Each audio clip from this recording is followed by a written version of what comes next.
at the end of the day, they were $40 a set. Wait, what? I bought those at $300 each. Sam's like, Sam, you forgot to uncheck the QCR box, okay? Like, Sam's point of reference for any card is like the price it is QCR, because he would never even consider buying anything less. His default, Sam's default is that the QCR filter must be turned on. He's like, wait. It's that time of the year again, everybody. This is Tom Box, and I am here with a legendary lineup of goats in Yu-Gi-Oh! Starting with, we have our newest YCS title holder, or one of the newest YCS title holder, nearing 1 million subscribers, Team Samurai X1.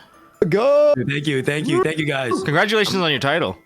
Thank you. Thank you so much. Your entire team has a title. No, not the goat. But not yet. But thank you so much for the awesome introduction and the nice words. Appreciate you guys. Thank you. I'm happy to be back. I'm glad you are here. It's really hard to set this up. Everyone's on a different time zone, you know? I know, right? But hey, it's Christmas. It's Christmas. Everybody's here. All that matters. All right, next in our line, we have the voice of reason in the Yu-Gi-Oh! Space, and one of my rivals has a pretty clean record of defeating me, especially on sponsored streams. The one and only Team APS's Paul. Hey, thanks for having me. It's actually crazy that I apparently just beat all of the commentators and stuff at these events. You did. You also beat Paulo. Yeah, man. I don't know.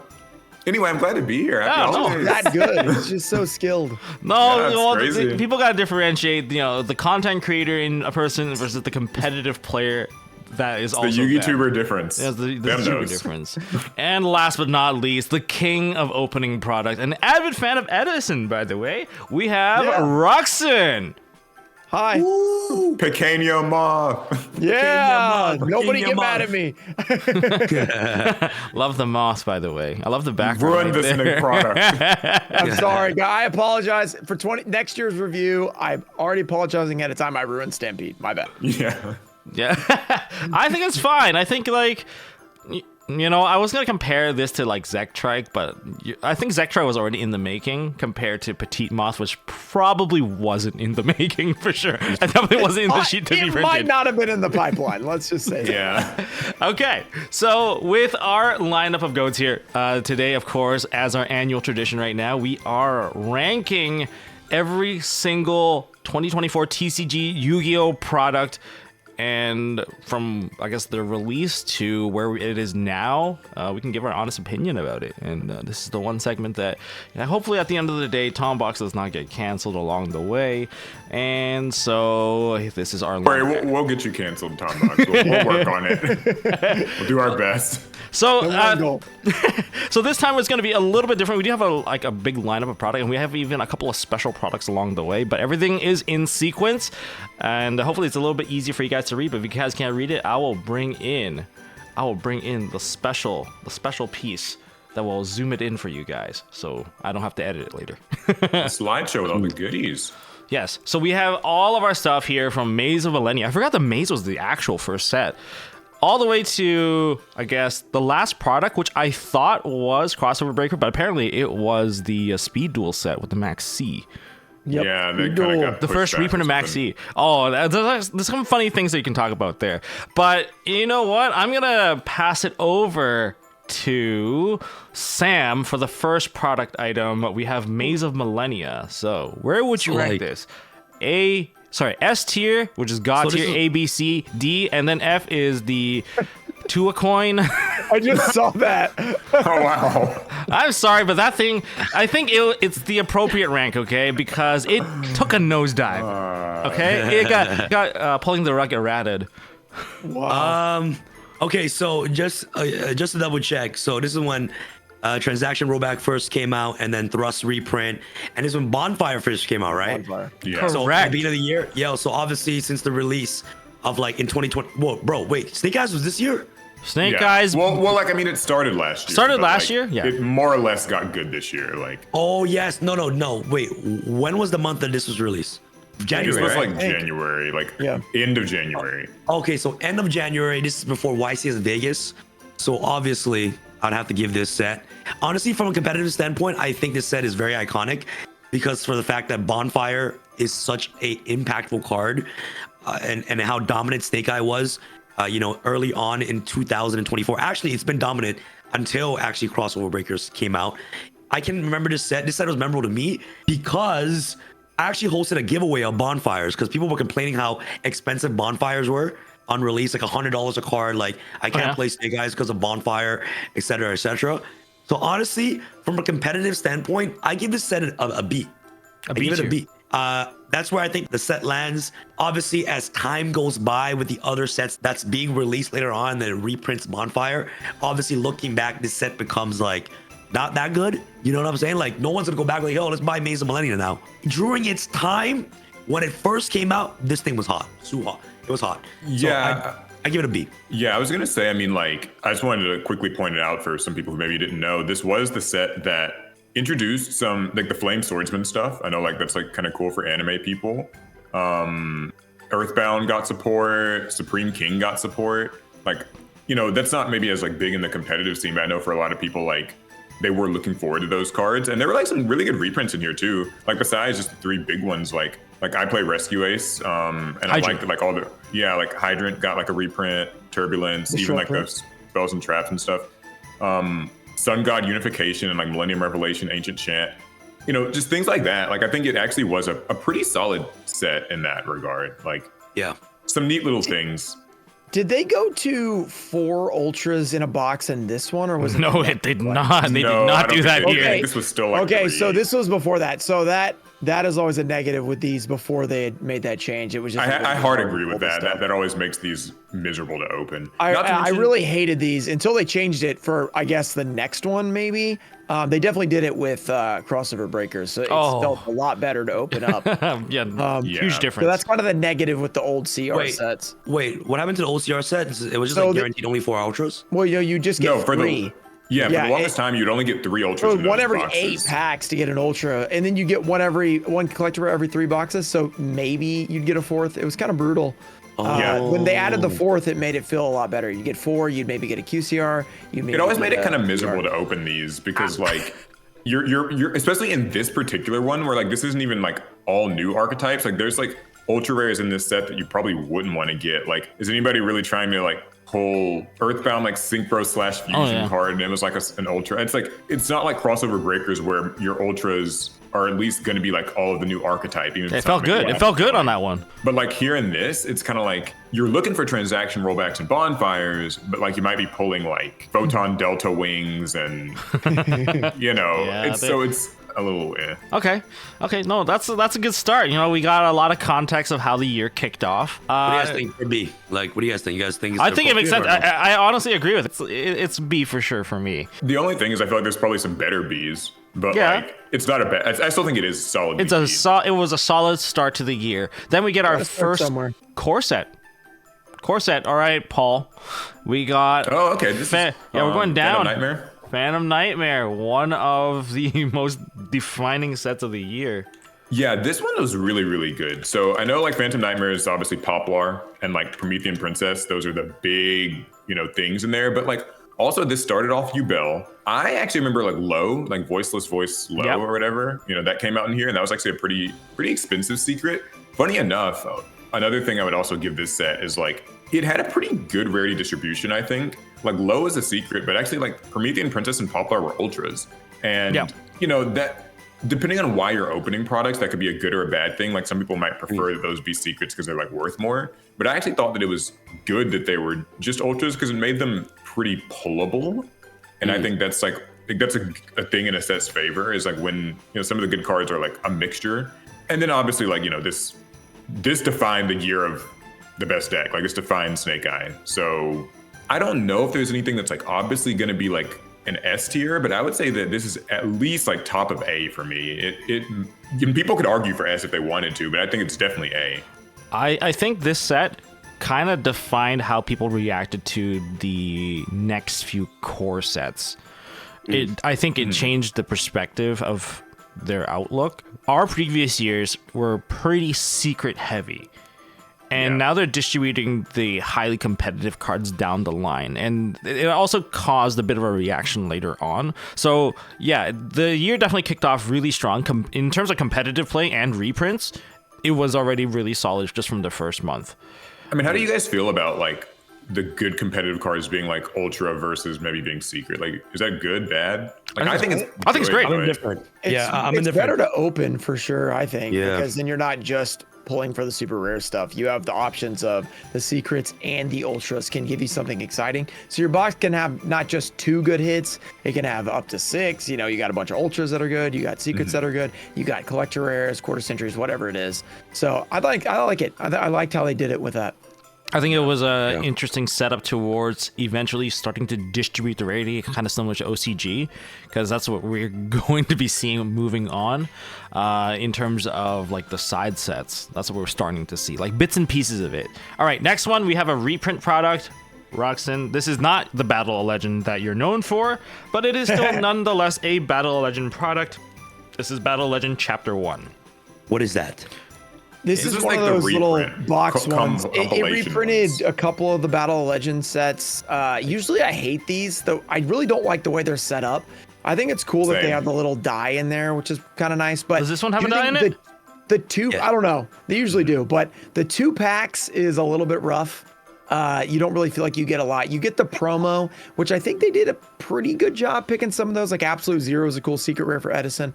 Like the Chaos Ember Dragons in here. I thought it was weird that they decided to reprint the Utopia in Ultra. Astral. That was sort of a Yeah. weird choice. What's that? Oh, the Astrotopia? Yeah, from Yeah, it's Armageddon. reprinted in They there. reprinted it in here as an Ultra. Yeah. So this has some What? cool cards Yeah. in it. Yeah. But They a did lot of not- them are low rarity. So it's kind of a weird one. I usually hate these more. I think this one's better than like Hidden Arsenal Chapter 1. But definitely not great. I mean, this isn't I don't like this format. I hope they stop doing it. I was gonna say too, with this set, I agree with you 100%. I do not like the format. It's always like it's like $15.99 or however much it costs, and you really pricey. only get you get 2 packs. The packaging always feels really inefficient. Wasteful. Like the box is so big, and you got like 2 packs and a die. Yeah. But I will say this one at least was a little bit better than some of those other chapter sets, because like this had like Blackluster Soldier, and the one that I totally forgot, I'm just not checking. No, number 90 Galaxy Eyes Photon Lord, which Yeah. like actually before then had a bit of a price tag. I think on it was $50 before Yeah, this. It was. There were some good choices in here for the reprints. The thing And, is, like, yeah. and we'll get into this more with Rarity. Do we need these little reprint sets? Like, just put it in Rarity, like Bonanza, whatever. Like, but I guess if they stop doing them, then maybe they do need these. But Yeah, that's. I know we'll probably so- talk about it more later, but that is a thing. Is like kind of that spreading out so many of the different Rarity like reprints across all of these products makes them all sometimes suffer for it. So But where would you anyway, put back this? To you. I think this is a C because it's not horrible for what it is. I think it's good for like what it has to go with, but it actually has some good choices. But it in general is just not an awesome product. Yeah. Okay. No, that's I'm with fair. that. I think that's fair. I mean, I would definitely purchase something else. I'd rather buy the newest Speed Duel over this. Oh wow, that's saying something. That is saying something. That's just my preference. I mean, there's a lot of other stuff I would rather buy than the newest Speed Duel. I feel but like that one, it was a bit of a miss for me, I would say. But Yeah. let's look into, I guess I get this weird product. Everyone gets to chime in on this one, which is going to be the Kaiba briefcase. So this is one they shipped out to us. A lot of us already ordered this already. Yeah. My first question is, did you guys buy one? Yes. yes, I Yes. No, You did not buy one? no. Honestly, hey, for those of you who, honestly, wait, Tom, I'll let you say what you have to say, but then you can come back to me. I'm gonna let you finish, but Okay, I'm gonna say this is a product that was marketed towards a very specific crowd. That's all I'm gonna say. Yeah. And for those of us who can get the collectible, good for you. There are some exclusive cards like Attack Guidance Armor. They actually put some exclusive cards in there, which made those cards very hard to get. But then again, they're not like meta impactful, so it's like not too bad. But in terms of value, as a collector, I don't know how many of these they made. It's a cool briefcase. I mean, they revealed the ban list in that briefcase, which I was like, okay, that makes it a little bit more iconic. Yeah. But for me, this in terms of just for the general public would be at C tier for me. It's not the best. It's not Okay, the I best want to hear what quality. Sam. What do you Yeah, have to I say? want to hear what you want to say, Guys, Sam. So honestly, okay, fun fact about this product, actually, I actually learned this from Strictly Sealed, actually. So basically, just a little brief history from the OCG. Do you guys remember when they first reprinted this thing in the OCG? When they had it in the OCG? So basically, they mass printed that to oblivion. I remember buying the OCG briefcase. It was like at least $1,000 when it first came out. Oh, wow. So I think I ended up buying it for like around $1,000 when it first came out in the OCG. Now that briefcase is only worth like $200. Okay, but the funny thing, what happened in the TCG is that when it got reprinted, people thought it was gonna be the exact same thing as the OCG. People thought that they were gonna reprint into oblivion, so not a lot of people order them. So guys, this thing right here, if you guys do not know, this briefcase is worth like $1,000. Like, you know, we bought it for $400. This briefcase is worth around $1,000 now because not a lot of people bought them. So if you have one that's kind of like sealed, you basically double your money. You know what I'm saying? I do agree with Tom that it's only marketed towards only a special crowd, but you guys bourgeoisie. but you guys will be surprised. Like there are a lot of collectors out there. What You know happens I'm a saying? lot with these like pre-order things they do, like the pot collection It's stuff, is scary. it takes so scary. long. Like Yeah, you pre-order it yeah. and it's like 7 months later. That's one reason I didn't grab this. I had already opened the OCG one that Sam mentioned. I'm like, it's gonna be the same thing. It's just in Yeah. English. Like I Yeah, don't yeah. necessarily need it. It takes up a lot of room, and then. I don't even know when I'm getting it. It's like they kind of tell you when you're gonna get it, but then it kind of takes forever. But a thing about that is a lot of people thought like me, and that's why a lot of people didn't order it. Same thing with the pot collection. That thing ended up being super hot once you got it in your hands because Yeah. people were like, I'm not gonna wait 8 months to order this thing. So with these weird releases they do, it's sometimes smart to order these things, but then if it's like in the OCG, everybody's like, you know what, I'm thinking I'm gonna order it, and then it goes to $200. So it's kind of a weird thing. It's like if you order it the right product, the right time, Yeah, you yeah, get exactly. it so many months later, and then you triple your money on it, like super easily. So it's kind of weird. Yu-Gi-Oh is a bad investment anyways. Like I don't think you should invest. Don't invest in this. Don't invest in Yu-Gi-Oh. You know what I'm saying? It's not an investment. It's a game, guys. What I was Take it gonna easy. say, what I'll add about this too is like, you know, like you said, Tom, like this is definitely one of those kind of products for like, you know, the hyper collector crowd who wants that like that thing. But like, truthfully, I feel like if we're like rating this just as a product, like, should the average person have just ordered this because they wanted it? Like, taking out of just It's like too expensive. Too expensive. yeah, I think it's too expensive. Like, I think, you know, it's easy to say like, oh, if you got it and you knew this thing, then it's like worth a lot now. But like, who can, you know? I think for Afford the it, average yeah. person, this just costs them too much. And Way they too marked much. this. Like, I felt like they marked this up from the price it was in Japan, didn't they? No, It's like, is this the same? I remember think it people was the saying same. like in the OCG, because how much was it? It was it $3.99 for this or $2.99? No, it's for this $4.99. briefcase? It was No, it's $4.99? No, it's $3.99. $3.99. $400. Yeah, $3.99. 400, Okay, yeah. $400. I feel like in the OCG it was like $300. Okay, well anyway, the point is, I'm not sure how much it was OCG. well, either way, the point is though, I think the value for money, it's not really that great. Like, And- Yeah.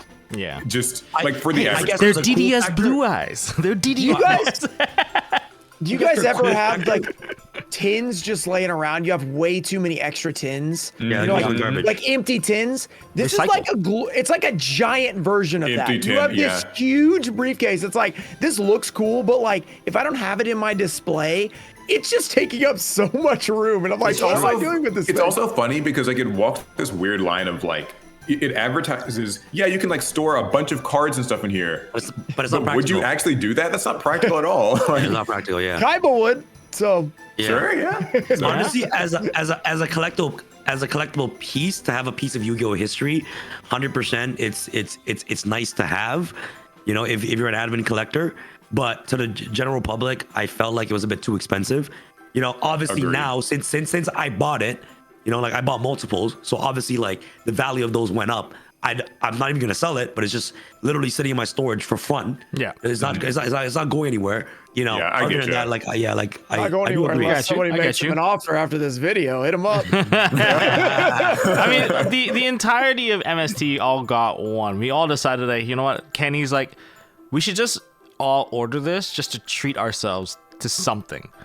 and that would Yeah. it just so happened to end up being this product. And I Do you guys thought- think it's like C? I think it's actually D, but maybe I'm just too like. I mean, it's. And I bought one, I still right? prefer it over Battles of Legend. Although Battles of Legend had good reprints, like Battles of Legend was only $15.99 though. Yeah, Sure. But, I mean, most people would go like this. Most people would probably put it over here. But That's how I would do it at least. yeah, I just don't think it's Guys, like. hey guys, I'll be honest. I didn't even know this Battle Legends existed. so, So, you know, like, we'll stick you know with it. what We'll I'm stick with saying? it. Hey, All right, so, okay. hey, All right. Let's yeah, move on. that's Let's move fine, on. that's It's Hey, fine right there. You know what I'm saying? Yeah, Like, sure. Let's move on. Okay, Paul. You know Okay. speed duels. How was this speed duel? This is the GX era. This is the exam, the graduation exam, Yeah, this is like midterm. midterm madness. Midterm Madness or something. Yeah, this one isn't. This is like so. There's like two sides to this speed duel product, and I always have to like say this with these. There's the like it's fun if you want to play it. I think these are really cool. They're great. A bunch of like decks inside. This is one of expansion sets, by the way. So like the base sets will always have 8 decks. These only have 4 decks. Okay. So it's already kind of not as exciting in that way. But the other side of it is they always reprint legacy stuff. Like a lot of Edison stuff gets reprinted in here. Secret like Dandelion, Secret Grand Mole, Secret Card Trooper, MST. Like This is the you have first. there. This is the debut of MST in speed duel. Yeah. So I would say like if you're into the kind of good quality, like the print quality that Speed Duel is known for, because they get better print quality. Although there is a caveat to that that's changed this year specifically. Before now, they used to print them all in Europe, and so they would be Euro print. So the print quality was good. This year, they print them in the United States, and so it's been like it's a bit of a hometown downgrade. disadvantage. So, yeah, and then this one's like more of an expansion one. So, Okay. if you're in it for Edison, I think this is pretty solid. If you're not, I would just like, I'd throw this in like C maybe. Like it's like low C, okay, maybe guys, even behind, like maybe even D if you really. But I think the Edison reprints are cool, so I'd say Okay, like low like- C. okay, like I have a question. So obviously, like I don't know this. Is Edison big? Is it big? Like how big is Edison? Oh, Edison's huge. Oh, it's pretty big. Yeah. Edison's huge. Edison has. I mean, Lady they. Edison, Sam. No, I see what Sam's asking Hey, though. you know what I'm saying? Like I don't know. Like for example, like when I go to YCS, I'm going straight to the main event. You know what I'm saying? Like I don't play side Yeah. events. Like Yeah. time, Ultimate Time Like, Wizard. I don't know. Like I don't like how is that? Like He's too is busy that winning big? YCSs, man. He No, doesn't no, have time for this. No, I get what Sam's- I get what Sam genuinely is asking. saying. I'm not roasting. I'm literally just want to know like No, and I can how answer. like how So- many people are at the tournaments of Edison format? Like you know, like people actually go crazy for Yeah. these. It's like They do. 200 a lot of times. 200 They- 300. The That's a Edison lot. events at YCS events, they Yeah. pop off, but I do get the angle that like these Edison reprints being put into speed duel products is still quite niche. Like it's quite a niche appeal to them. So that's why it's even though it's got like cool, you know, Grand Mole, Dandelion, Card Trooper, like our secret, but like that doesn't make it a amazing product. It just kind of makes it like it's one extra nice thing. So Okay. Okay. Yeah. All right. All right. Next core set, we have a Legacy. Is it Legacy of Destruction? I think it's Yep. Legacy of Destruction. It is Legacy of Destruction. Sam, what are your thoughts? Yo, I love this set, man. This set was crazy, bro. No, Phantom Yugioh didn't come out yet, right? Phantom Yugioh did not. Phantom No, Yugioh it's was Terminal Revenge. It's Terminal. Oh yeah. But so this, maybe, this is set- Nightmare Throne though. This is So- Nightmare Throne. This is the Tenpai's debut. This is when Oh, the yeah, illusions yeah. also started to go Oh, crazy. yeah. Diabelze, Centurions got Auxilla, and I Wow, guess this the guy was- less talked about archetype Ragnarika was also in here. all right. So obviously, you know, plants won worlds a lot, or plants dominate Europe. You know what I'm saying? So Ragnarika, not too sure how good this deck is, but you know, other than the results that I've seen from in Europe, but honestly, I think all core sets were, in my opinion, is like A. You know, Yeah. because bro, like Tenpai really like. the cheapest meta deck. cheapest- Sorry, the the cheapest most meta core. The most like I remember when Tenpai was introduced, and everything was just like common, super. Yeah. Like, and I'm like, what is this? Like, I'm like, what is going on? I'm like, I Yeah. thought Hydra was gonna be like secret. I'm like, what is going on? And That's the everyone, thing. That's the thing, though. People everyone thought and it was their gonna be mothers- expensive. Everybody and their mothers, their fathers, their daughters, their sons can play this deck. And Yeah, if and that thing Tenpai's is an ignorant. evolution, yeah. if that thing isn't revolutionary, then I don't know what is. It's crazy because the super pager was like almost $20. It was the only card that wasn't like a common and stuff. Yeah. And then like the only thing that was expensive was like Trident Dragion, but then like you can get the whole deck for like $150 or like Hey, yeah, you can ask a friend, you guys. You can you can ask a friend to borrow the Trident Dragion, you know what I'm saying? But yo, I think this set was solid, was great. Nightmare Throne, obviously pushed Yubel, to be a bit more competitive. Obviously before Battles of Legends, before Phantom came out, but Auxiliel was also really great as well. Great Centurion support. Overall, well-rounded set. Also, Shining Sarcophagus also came out for those Yugi lover fans out there. Yeah, I was gonna Oh say that. yeah, they were part of it too. Whoop, my So bad. like the whole deck is like QCR. Like I have the whole deck QCR, and it's like the prettiest deck I've ever seen in my life. Like the Shining Sarcophagus deck. So like not only is like I guess it was like a cheap core set for competitive players because you get access to basically everything like Senpais. But then if you're collectors and you just want to play a Yugi deck maxed out, there's also that option too, right? So I thought this set was great. I have no complaints. But like going back to the set, will I buy the set? No, because obviously just how the ban list is and everything else. Yeah. But during the time when it first came out, 100% I think this set was a really good. Like I was excited for this set. Like the new Yugi set, you know what I'm saying? It was pretty hyped up. Gendor. I was also going to add in that it was a very fun, like, it's like, Legacy of Destruction is kind of based on like Light of Destruction, like how Phantom Nightmare and Phantom Darkness. It had like Lightsworn support, which, didn't end up really like making a huge dent competitively, but like archetypes like Lightsworn are like a big deal for people. Like, also there's like Ancient Gear stuff. So, I mean, Hey, Ancient Gear made a splash. Ancient Gear was like Ancient Gear did some things. It was another it was like the other kind of Tenpai-esque deck that people managed to play competitively because it just shut down everything. But it also made the structure deck card spike up to like $20 for the common. Yeah. Like Which the they eventually at continuous least got spell. around to reprinting that. So. Yeah. But That's a good yeah, set. where do you guys, I don't know where you guys are. I agree. I agree with Sam, Zane. what do you think? Yeah, I think this is good. This is I an like easier this. set. Okay. Better I or think worse than Nightmare? Yeah, like I think core sets are never like worth collecting. You know what I'm saying? Like there's never really like any collection value when it comes to buying core sets. Very rarely. But cards are just good. Like cards in here are just good cards when they first came out. Like this year, in terms of like the core sets we've already seen so far, they have all been they were all successful to introduce something new to the game, and people wanted to play it. People wanted to play it competitively. I honestly think, like, spoiler already, none of the core sets in this list are going to be like less than A. No. Personally, I don't think so because they only goes up from there. So, all right, this one, we get to kind of share our opinions. I kind of want to. I'll count down from 5. I want to hear where do you guys want to put it? We all just yell it out. What is Rarity Collection? This is Rarity Collection 2. So Rarity Collection 2 is the one here because I'm taking this one over because I'm passing the Battle Legends to Roxanne. We have let's just look at what we have so far. Cross the Designator, Ogre, Crow, Access Code Talker, Droll, and IP Master Arena. So we're gonna count to 5 and we're gonna see where everyone says and see if we agree or disagree. Okay, 5, 4, 3, 2, 1. A. B. Okay, we got Paul, negative Paul here saying it's B. Hey, Okay. so listen, I'll make my arguments, and I'm okay with just putting it in A because it's not. No. Let's hear it. Let's see if we can be convinced. Surprised that everybody said A. I thought people were gonna say it was lower because don't forget the internet's initial reaction to Rarity Collection 2 was not positive. It was not. They're like, oh, I think a lot of it stemmed from just the name of the set, Rarity Collection 2. People compared it to Rarity Collection 1, which is an all-time best set. I don't think even now there's a set that would be better than Rarity Collection 1. It's very difficult to beat that when you shove in literally all the heavy hitters into one set and just everyone can get it. This one's not that bad. This has a lot of the missing pieces that if you included it in, oh man, I hit my mic, but like if they included it inside Rarity Collection 1, then it would have been like, there's nothing that's ever going to beat this set ever again. But So, okay, here's my argument for B. It's actually not the card pool inside of this set. I think that the card pool is better than people give it credit for. Like, there are pretty good reprints in here. It's actually the pricing structure and like the pack structure that they went for with this one. Yeah. Because 18 packs. It's that, and then also like if you were to just buy an individual pack from this, $9.99 for one 9-card pack, and like I'm sorry. You know, Rarity Collection 1 was already a way better set than this, but it was also like $5 packs and you got like 5 cards per pack.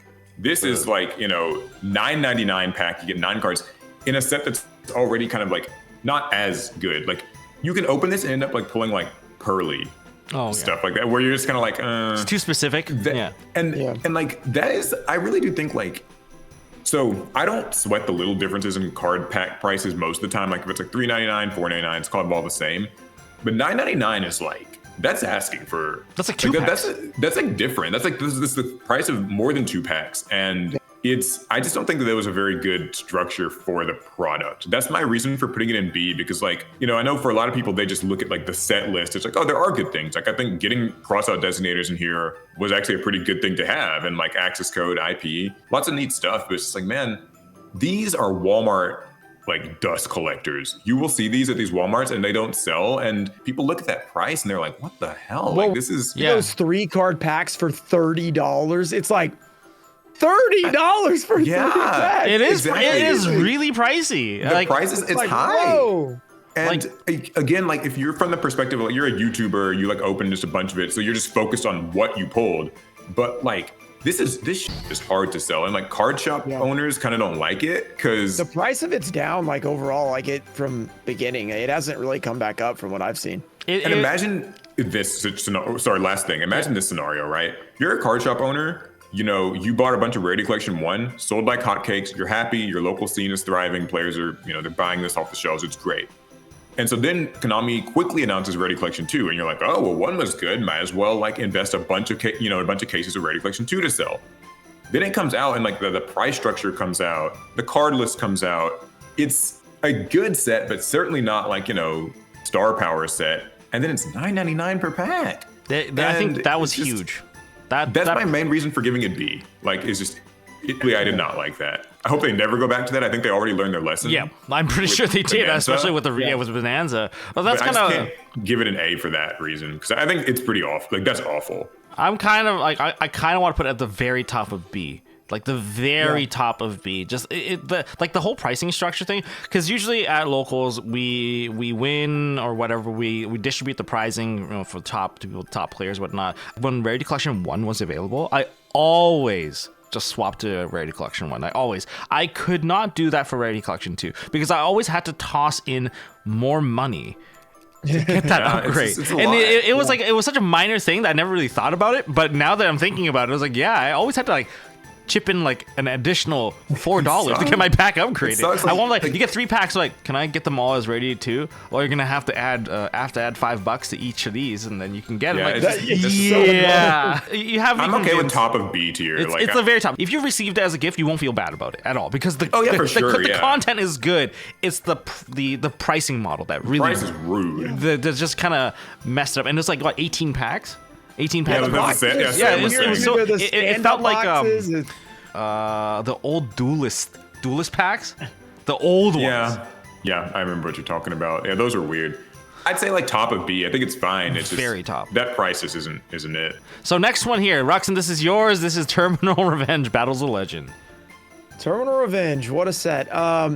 Overall, the set I feel like was, if you take out the top end stuff like the Magia, of course, which was like the craze of everything, and you take out the alt arts of like Ray and Rose, there's a few other good QCRs, but I feel like the actual set itself wasn't that great. It did have Phantom of Yubel, which was really good, obviously. That's like a one-up chase though, right? Yeah, and other than that, it was kind of like Spiritual Tamer Lara or whatever that thing's called. There's some fans. There's some fans for them. Yeah, like there's a couple of okay cards, but like the reprints that you're used to seeing in a Battles of Legend, like kind of weren't there this time.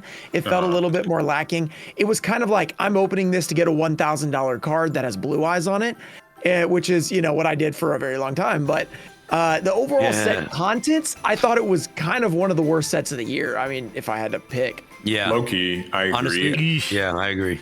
I think like, sorry, you go ahead. No. I was just going back to what Ruxin was saying. I actually did not know that this card was only a QCR. So I bought 2 cases just trying to own. Like, wait, I'm like, guys, how come I'm not getting a secret? It was so hard to pull. And literally in the video, I'm like, yo, like this has to be a secret, right? There's no way they made this thing the cover card. And I can't even get a secret there. That was such a bait. That's like a bait and switch. wow, That's I'm the- looking at this pack. Oh my God, blue eyes on it. Let me just get a That's the secret thing I rare. was gonna add to this is like, and it's only a QCR. people will remember like Magia because it's like a fun thing to chase, right? Like it's cool. Like Yeah. Ruxin's opened a bajillion cases and can't pull it. It's so funny, but like that's actually kind of shitty. Like it's like How much is it worth? like How much is it worth? It's like what 800 right now? 800. It's probably 900. I don't know. I haven't looked that at it is recently. crazy. Please don't yo. reprint this in the next Bro. non-Bonanza. What do you guys think? Are they gonna reprint this thing in Bonanza? It was voted on. I've been saying it's gonna get reprinted, so I got to stick with that. I think it's I gonna be mean, reprinted somewhere next year. it will make the guy that sent you one not feel as bad. Now, here's the last couple things I'll just like throw in real quick about this set because it probably, someone's gonna be like, why didn't you guys talk about this? I think that the reprints in here were like all right, but just not really very timely. So like they had like a bunch of branded reprints in here, like stuff that came in the branded structure deck. And it was ultras, so like you could kind of do some rarity upgrades with that. Like I think that it's like solid and maybe deserves some credit for that. There were some neat things like Aromatherapy Jasmine I know was in here, and that's kind of a nice one to have. Diviner was reprinted in here. Yeah, Diviner the was in Herald here. was printed in here. There's also the Inferno. Kurikara Div Incarnate was. Yeah, was really Kurikara. I good. completely forgot that was in here, but yeah, Kurikara was also in here. I mean, I do think that that's like something worth talking about. And also, I mean, I do think that even the support that they gave, like Ritual Beast went on to do things at events. Like, it was kind of the only one of those. It was even played at Worlds. Dual Terminal. Julio Valls played it at Worlds. Just Yeah. comparing something Upward. like this to like even like a Rarity 2, it's just like, ouch. Like I it's just still- like I will still the amount say, of like good cards, and you're like, oh. I will still say, I think that this is like a D tier product. I don't know who's actually like Roxanne, where would you put it? But it, it's Me personally, I gotta put it in the hot coin, but it's probably not really. It's probably more like a D product. Okay, well, I agree with the D. It's just, it is okay. The one thing they could have changed, and I would put it in C tier, is if they changed the cover to just Phantom and Yubel. Just that. Just doing that will They make. know They it had to put sells. the They know it Dragon sells. Master on the front for people to buy it. I know, but like why is the it a honesty secret? here. Why is it like not a secret? this Yeah, could that have was- been this could have been a B tier product if the Magia wasn't just exclusively just secret. one. Like what rarity. Sam Well, here's said. the thing. Yeah. Okay, what do you guys think? If they had put it in as a secret, how much would people even care about that card? They would care. Yeah, I that's think the I think problem. some people would care because some people would I care. think the Blue some Eye stuff was people would announced. be playing it, but it would not have made like such like news, and there wouldn't be any attention. Oh, like, yeah, me definitely not, pulling it. no. I don't pull cards all the time. It was only because it was Blue Eyes and it wasn't a secret in the set. And they couldn't get That it. was like the main reason everybody cared. Yeah. So And I it's kind feel of like if funny it was a because like secret it's in a there, bad it's reason. Yeah, you're right. I feel like if it was just a secret in there, then people would be like, whatever, Blue Eyes. What they probably would have said is, oh, another DM staple or not DM staple, but a dark like a dark Mission pandering. Blue Eyes reprint. Like, why is that always on the front of the packs or whatever? That's probably what they Hey, would have but said. the card's I good. was more surprised that it was only a QCR.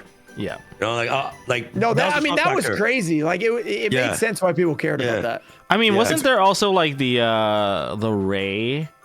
Yeah, I forgot those are in here. Ray People is like also those. $200 QCR there. The alt art One of them Rays. is 300. I think one of them's 300 now. Yeah, like the they've been going Japanese one, that alt art Ray that comes in that red secret rare. That even in Japan, like it's like a To me, like the only thing $200 that saves this thing and puts it in D tier is just the fact that like there's a few of neat things like that. Okay. But I don't like this set very much either. So All right. Well, we're gonna move on to the next core set. I get a choice. I think we're all in agreement. I'm gonna put this in A tier just because for number one. Okay. We can let you guys, if you guys want a reminder of what was in the Infinite Forbidden, aside from the Exodia cards, which were pretty epic. I mean, Exodia was a fantastic cover. Fiend Smith was in here. White Forest was in here. Silo Hat Rabbit was in here. The FTK of Gimmick Puppet also made a splash back into the scene. But also the very first instance of the Molcharmi started to appear.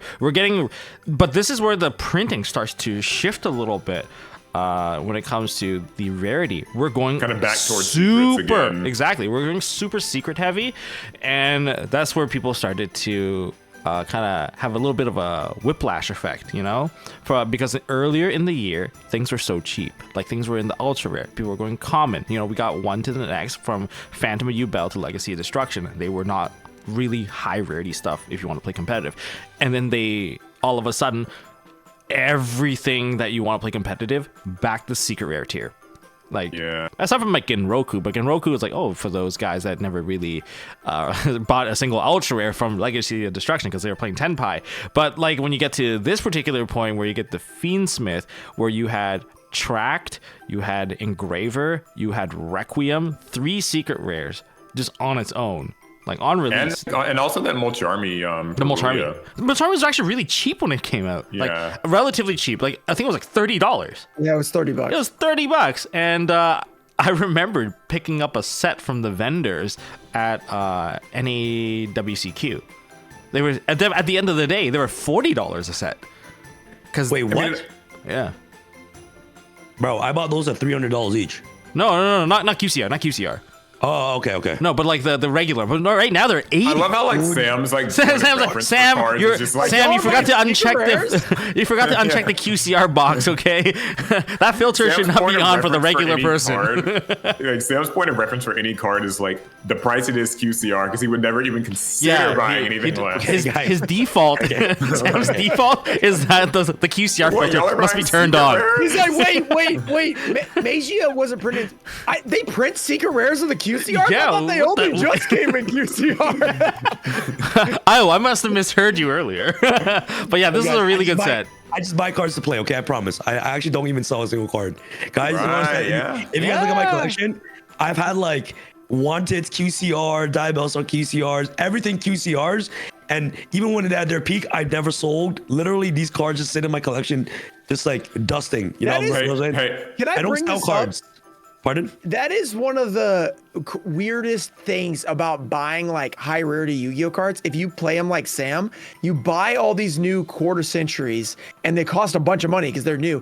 You play them and you're like, I'm not selling them. I love these cards. And then they all become like 10% value after they get reprinted. Like, it's like you just get destroyed by playing the cards. It's kind of brutal. I also played the Fiend Smith. I decided to like, hey, you know what? I do want Fiend Smith to be like one of the core things I play through the rest of the year. So I decided to actually just buy the full set. I bought everything. I was gonna say about that is like, I think because when you look at it from like a kind of value perspective, it really doesn't make any sense to like get these QCR cards. I think it's just like if you've been playing Yu-Gi-Oh, this is just like how it goes. Like I feel like you're just used to you get the high rate stuff because you like it, and it's just that's how it kind of is. Yeah, honestly, bro. Hey, if your deck's max ready, you do play better. I'm being serious. You feel good. You feel good. You feel good drawing them. Good. Hey, like, listen. So, weird flex, but okay. Okay, no. I'm just, I don't know what it is. I swear Patrick Holman wrote a book about it, but it's like when you see like obviously, listen, SP Little Knight QCR and SP Little Knight Secret Rare, they both do the same thing, okay? I'm not crapping on anybody that plays low rarity cards. It doesn't matter if you play low rarity cards.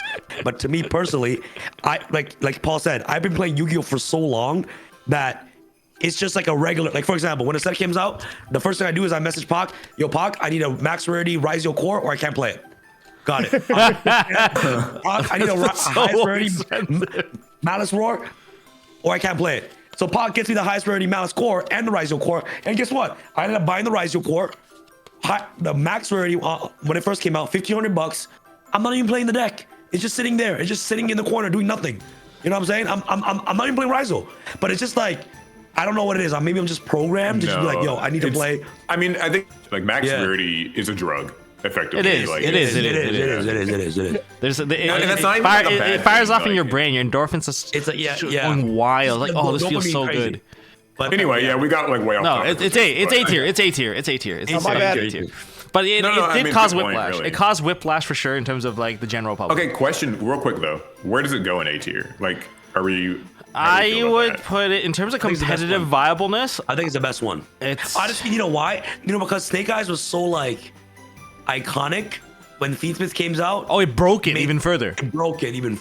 And we haven't even mentioned they have Exodia in there, Dark Magician. They got some cool QCRs in there for us. Boomers. It was a really cool Millennium set. Shield, gotta say that. I love the set. I have a high rarity Exodia deck too, maxed out. I love it. Crazy. Deck's crazy. Sam and his max rarities. I expect nothing less from you now that you've pointed it out. All right, now we got the next one here. I'm just gonna kind of group shout this one because I didn't even know What this is came out. Oh, This is retro pack? Retro. Oh, I can talk about yeah. this. Okay. Oh, yeah, me well, too. Yeah, you what do guys you too. want to talk about? Roxy will know a lot. Okay, first. I'll just kind of like summarize what retro pack is because I feel like a lot of people don't even know what the hell. I thought this was the Euro exclusive, but this is NA exclusive. So when this was originally printed, and Roxy, you can correct me if I'm wrong, this was originally a Europe-only product, like in 2007 or 8. Yeah. And so now, like when we got it reprinted here, it's technically our first time getting retro pack, and this is also only available in like Walmarts. Outside of a few card shops got like this box version of it, but generally it was only available at Walmart. I think this product's great because there's a lot of like old school nostalgia. It's a fun gift product. Like if you have like an older brother, older sister who like, oh, like they played Yu-Gi-Oh with me or whatever, and they don't really know shit about it today, you could like toss one of these at them. It only costs like, 17, 18 bucks at Walmart. They open it once, they have a fun time, like a lot of good like dopamine hits in that way. And I like that they went with the old style printing of the cards, like the old card frames and like rarity kind of styles and stuff. I think it's pretty cool. It's just, it's hard to rate because like it's such a very different product from like anything else that we're going to really talk about. Ruxin, what do you think though? Well, for me, this is like an S for me. S? I love this set. This set is super fun.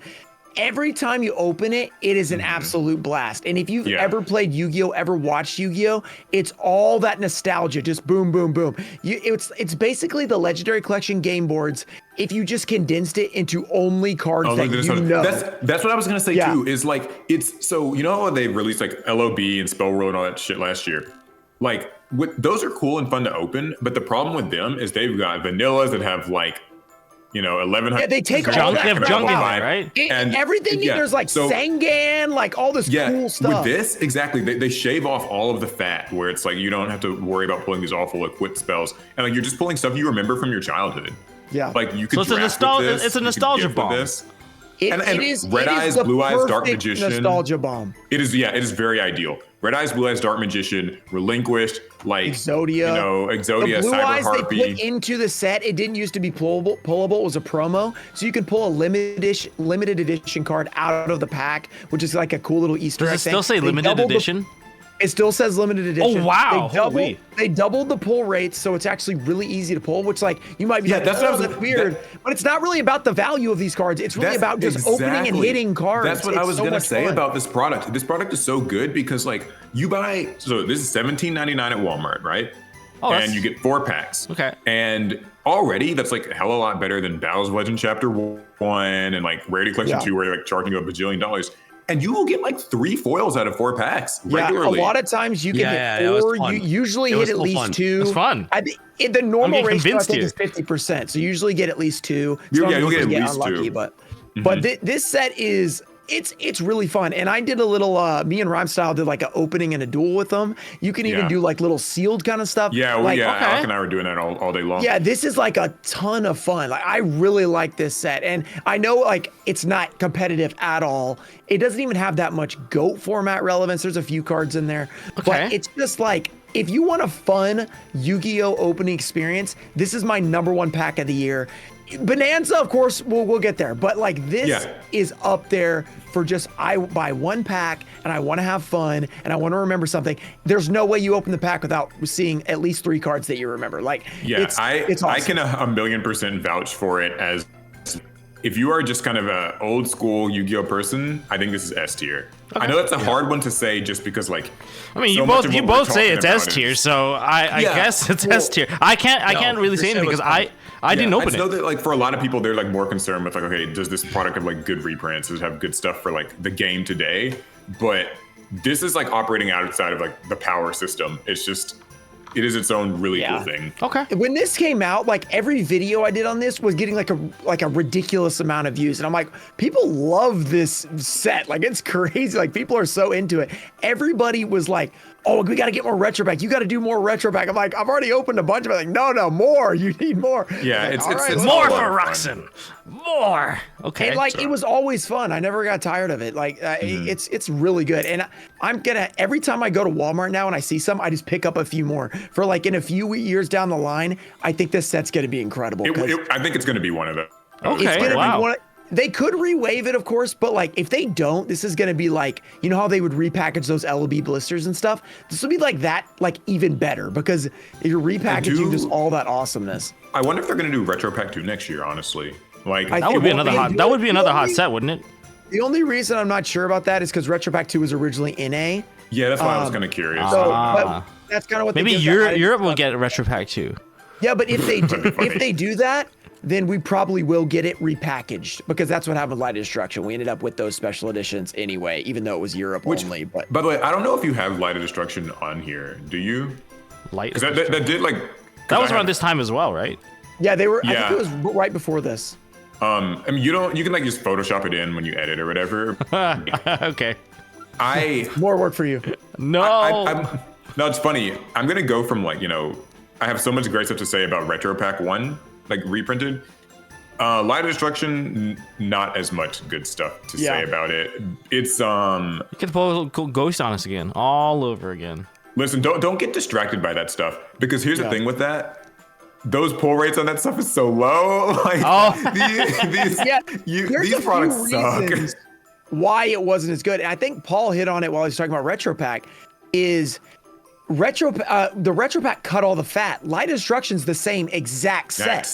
Yeah. It's all the exact same cards.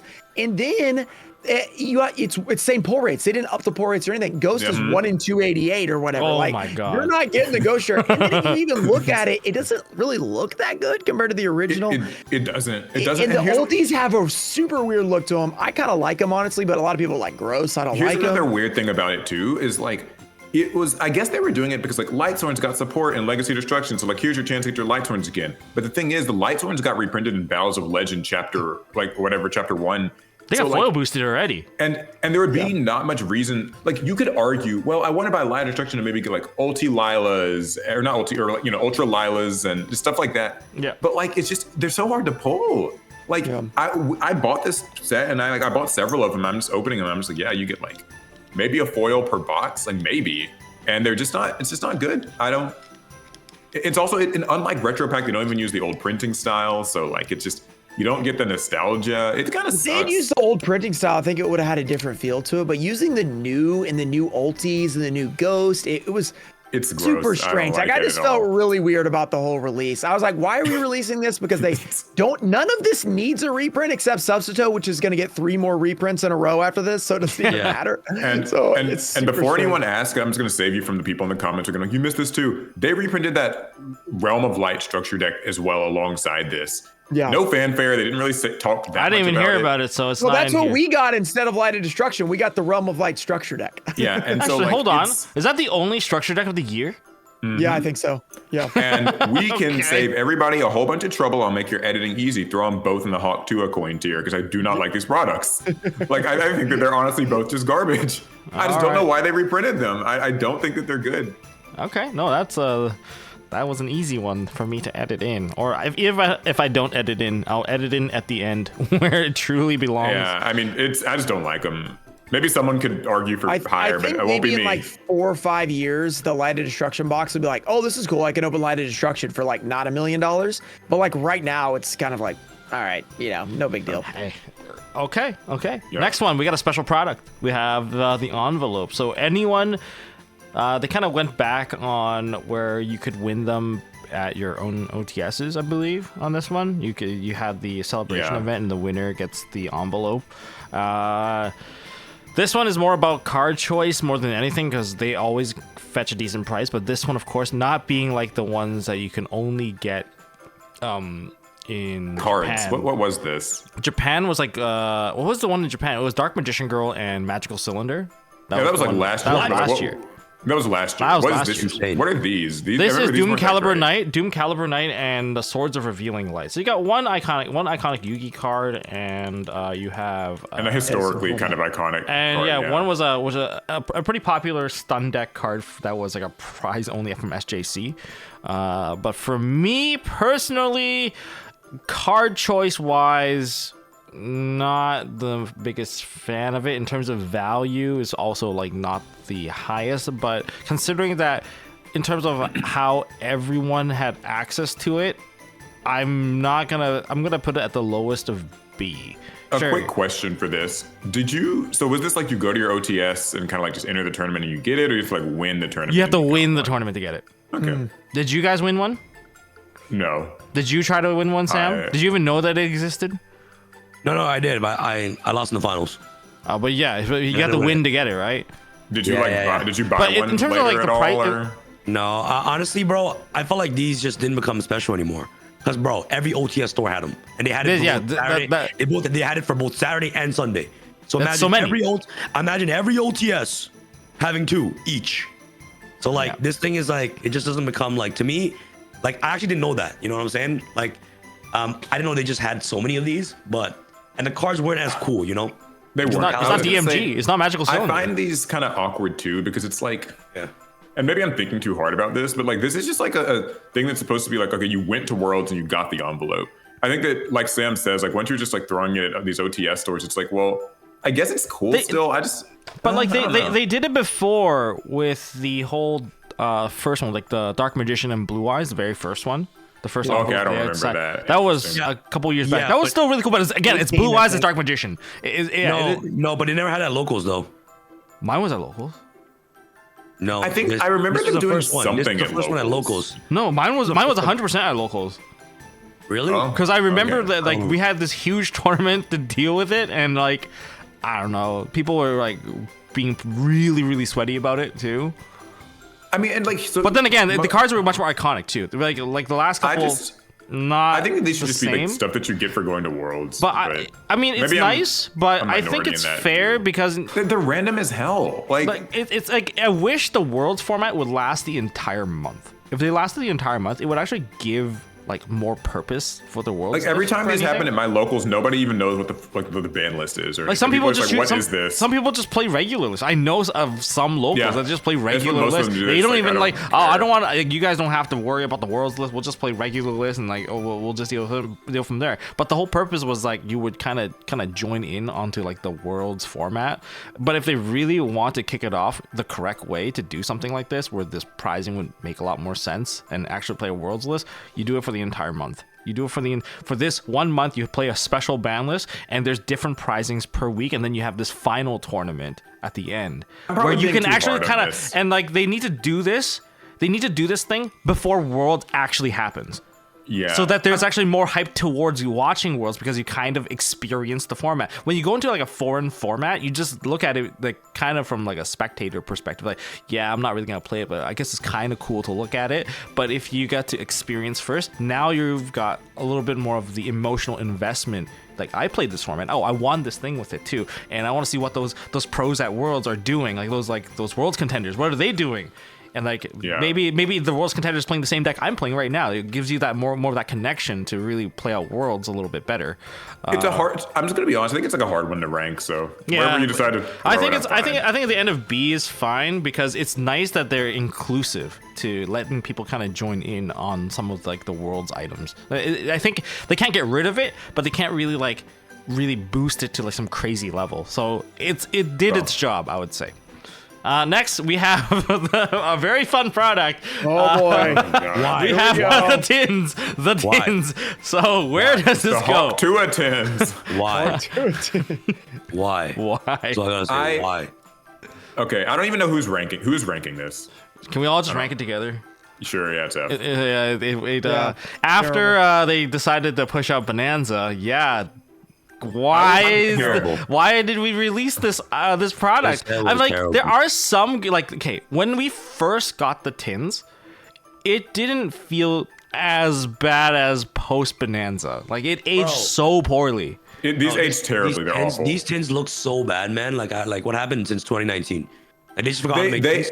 These things have gotten, that's the thing, 2019 peaked like tins, and then they've just gotten worse every single year since. Bro, they're trying to milk it. They're trying to milk the Yugioh and Kaiba all the time. Well, it's not just that, though. They're also trying to milk the general community sentiment around what a tin is.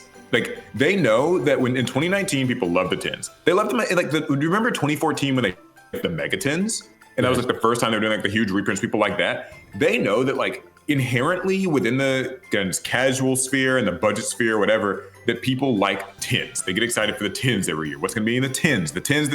I can't wait. And they know that. And so now they're just kind of at this point where it's like, how much can we strip away from the tins every year? How much can we just kind of do that and still keep the price the same / higher? And will people still buy it? And the sad truth is, people still get excited. Like, I feel bad because I know people like that these tins they can expect them every year. Like, it feels like a thing that's exciting, but they just get worse and worse and worse. The crazy part about these tins is that the most exciting part was that they accidentally screwed up the secret rares. Yeah. And honestly, they couldn't. I wouldn't be shocked if they did that on purpose. Just here's the thing. I felt like this is just me putting on tinfoil hat here and going all full conspiracy theory on what happened. So the reason why they messed up the foiling of those secret rares is because probably within the printer's project queue, there was another project also making more secret rares of the same cards, which is Bonanza's cards, and they had the mix up there. And then that's probably what led to it, because so many of the cards within that card pool were the friggin' same. That's the insult to injury. It's if you buy these tins, then you're just then you get a slap in the freaking face when they're just half this stuff is just going to be in the next big reprint set that's just way better. The number one topic for this year, I feel like, should be, how do we combine all these reprint sets to make it where it actually makes sense to buy each reprint product, not just wait to see which one's actually going to have the right reprints and not waste your money because it's going to happen again. Like Terminal Revenge, we have Battles of Legend Chapter 1, we have the tins, then we have these Maze of Memories. reprints. Don't forget Maze of Memories. Yeah, Maze of Memories, all these things that do all these reprints, but then we just how about we just crush all of them with this thing called Rarity 2 and Bonanza? We're gonna reprint all that again. That's the danger of creating such a crazy product, because now we've got the taste. There's 5 or 6 reprint sets every year, and I think we need to just condense it to 2. That'd be nice. It would be nice if it was 2 huge Rarity, it would probably work just as well. They should listen, do 2. 1 in the spring, 1 in the fall, and we'll be happy.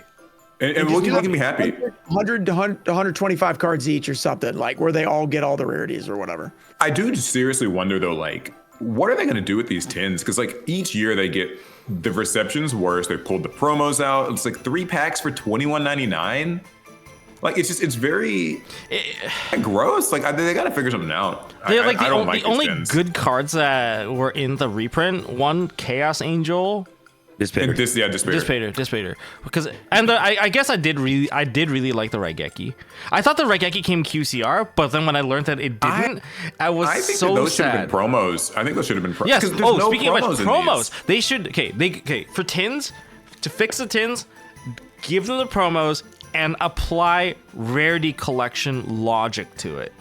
Apply that concept into the tin. We'll be super happy about it. In fact, because if you're not gonna make another Rarity Collection set in the future, past maybe Stampede, because we haven't heard any news about it, that could be one way that they push it. Or inside of the Rarity tins, you know what they used to do in the old Mega tins?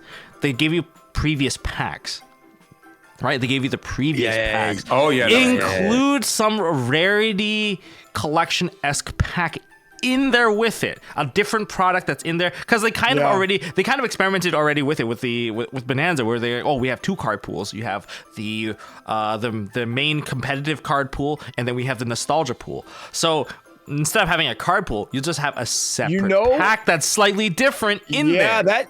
Okay, this is interesting. If they took, instead of having 3 packs, they have a couple of a new set, then they have Rarity 1, Rarity 2, and Bonanza in there or something. Oh, that could be hot. It's so hot. A collection of all their that would be a crazy product. People would go nuts. And you add a promo on top of it. Add a promo on top of it. And then you have a new promo or something. Yeah.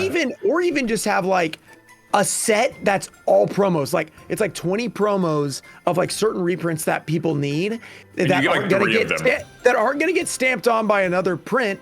And then they also just have all the Rarity Collection. So it's not even a Megatin pack, just the promos that specifically are needed, then Rarity Collection packs, and then they can do all the crazy other reprints in Rarity or something. So they don't need a 200 card set or whatever. No. Yeah. So I feel like this would make a lot more sense. Yeah. And because it gets a lot more focused. Like each of the packs you open are focused towards what you can get, rather than this big wild roulette gamble. Like, oh, am I gonna hit the 32? Like it's like so much better when you hit it that way. So yeah, I guess if we want to fix the tins, and those are some suggestions, all right, Konami. But for now, this one was just not that was just not good enough. All right, next we have a core set. This set, oh my god, Sam, which part of the slot should I put this one? Fua. Just Fua, bro. Fua, Iconics. Impulse, Azamina. Bro, they're all good, man. They're all, I don't know. It's so close. It's so close up here. Yeah, between this and Infinite Forbidden, it's hard to say. They're so strong. Probably A, bro. They're just strong. Like, yeah, Fuwa is crazy. New Max C, bro. New Max C's GG. Remember those titles? Yeah. Max C's here. God, GG. Game over. Oh my God. All combo decks are dead. You know what I'm saying? This actually shook the competitive community by a storm. And if you guys play competitive Yu-Gi-Oh! And your deck, like, for example, I play Yubel. I played Yubel the perfect time in Mexico before this card even came out. And now the deck is retired. You know what I'm saying? Like, it's done. You know, it's done. The deck is done. Not only does it lose a shifter, but Fuwa is crazy too. But yeah, man, like I think it's like one of the hottest sets of the year for sure. It really rounded off the year for competitive core sets. I think it was great. The last set of the year was really good, really well received set. Sharks are also really underrated in there as well.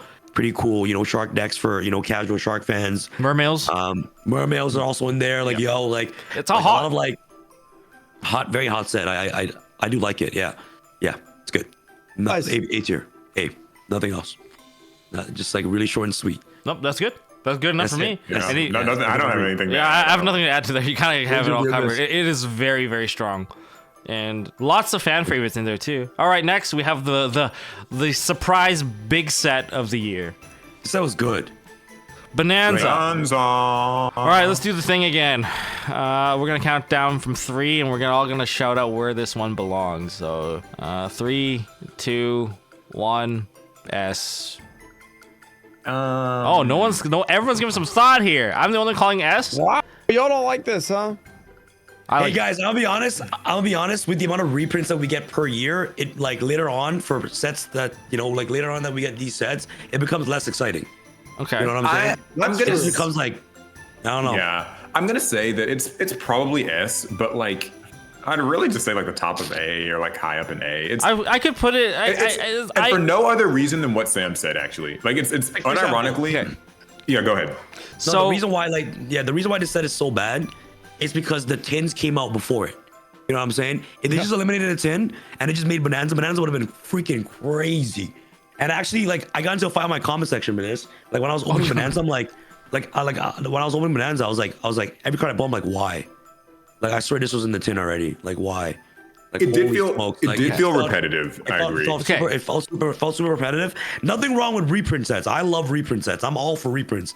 Even though I play the highest rarity cards and it gets reprinted a billion times, I don't care.